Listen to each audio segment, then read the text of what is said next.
You're talking to the Rolex wearing, diamond ring wearing, kiss stealing, woo, wheeling dealing, limousine riding, jet flying, son of a gun, and I'm having a hard time holding these alligators down.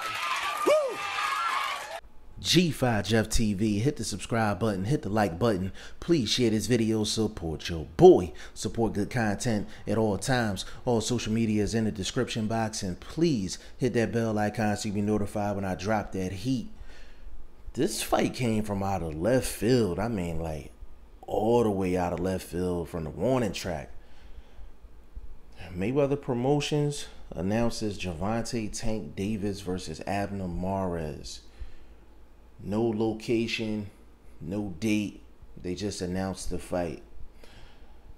This is a great fight for Gervonta Tank Davis. And this is a great fight for Abner Mares as well. For different reasons. For Abner Mares, when you're coming off of two, competitive fights with Leo Santa Cruz, I think he fought as well as he could possibly fight against Santa Cruz. Santa Cruz is just one of those guys that just has his number.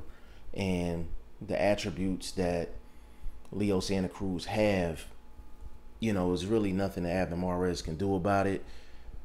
The only way he would have been able to change the dynamics of those two fights is unless he was able to hurt Leo Santa Cruz on a consistent basis. Outside of that, he did everything he needed to do.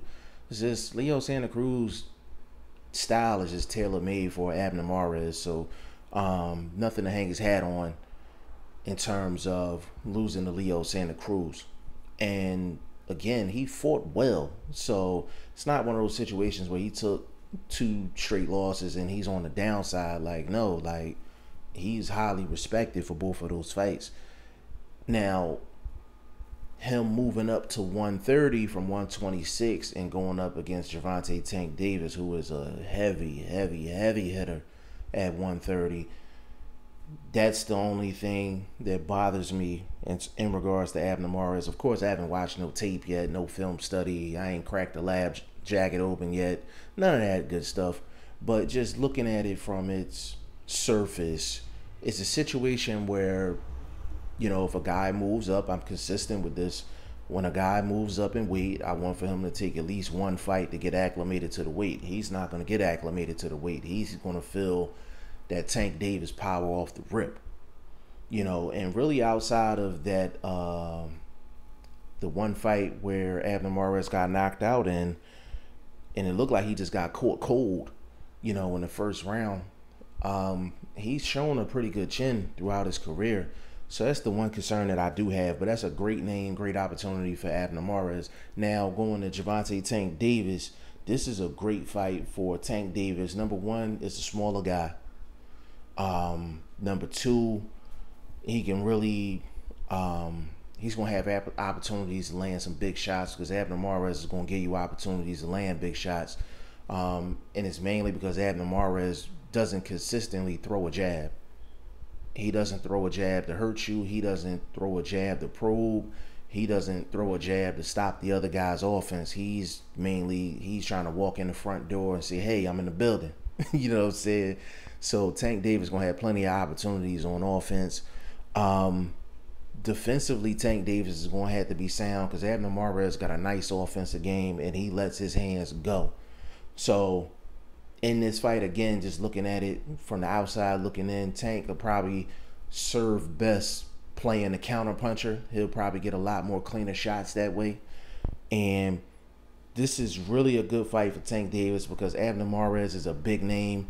They need to have this fight on the West Coast. If they can have it in Cali, Staples Center, or even on the Earl Spence, Mikey Garcia undercard in Vegas, that'd be a great look too. This would be a nice co-main event for that. It's a great look for Tank Davis. Now that I think about it, it definitely should be on that Earl Spence, Mikey Garcia undercard as possibly a co-main event or the first fight on the card because you want to build Tank Davis into a pay-per-view star and you want to give Abner Mares that type of shine too. I think he deserves it at the end of the day. And the most important thing for Tank Davis is I know he has this running feud with Philly's Tevin Farmer. Everybody wants to see that fight. Everybody want to see that fight. But from a style standpoint and, you know, just knowing both of these fighters very well, like, that's an extremely dangerous fight for Tank Davis. It is an extremely dangerous fight for Tank Davis. And I'll get into why in another video, but that fight, I don't look at that fight as like, oh, it's a rivalry. They got a personal rivalry, and it's Baltimore versus Philly. And for anybody that doesn't know, the proximities between Philly and Baltimore is basically the same place. And we're talking maybe an hour, maybe like an hour and a half, something like that, between here in Baltimore and Philly and Baltimore. So, you know, it's bigger than that for me. I just look at the style matchup, and Tevin Farmer is an extremely difficult style matchup for Tank Davis. So for him to skip past that to get to a Abner Mares fight is a bigger name. It's probably going to be a bigger platform, and he's probably going to gain more fans off of it. If he fights Tevin Farmer, that's more personal than the best professional decision in my eyes at the end of the day. Even though I think that fight sells big too, you know, especially if they put it in the Barclays Center. It could possibly sell out the Barclays Center, no doubt about it. But Abner Mares is the bigger name, and he would get a lot of fans out there on the West Coast, you know, fighting Abner Mares. So for Mayweather Promotions, this was a great matchup to pick for Gervonta Tank Davis. Another good job by Mayweather Promotions. I think they're a little underestimated in terms of getting their guys opportunities and getting their guys on TV, where a lot of other promoters wouldn't get their guys on TV or in you know, main event slots. So, you know, big up to Mayweather Promotions. This is a really, really good fight. I'm going to keep you all posted in terms of when the fight going to be, location, and of course you're getting a breakdown, a prediction video for this fight as well. Y'all let me know what y'all think of the fight. G5 Jeff TV, hit the subscribe button, hit the like button. Please share this video. Support your boy. Support good content at all times. I appreciate y'all. Peace.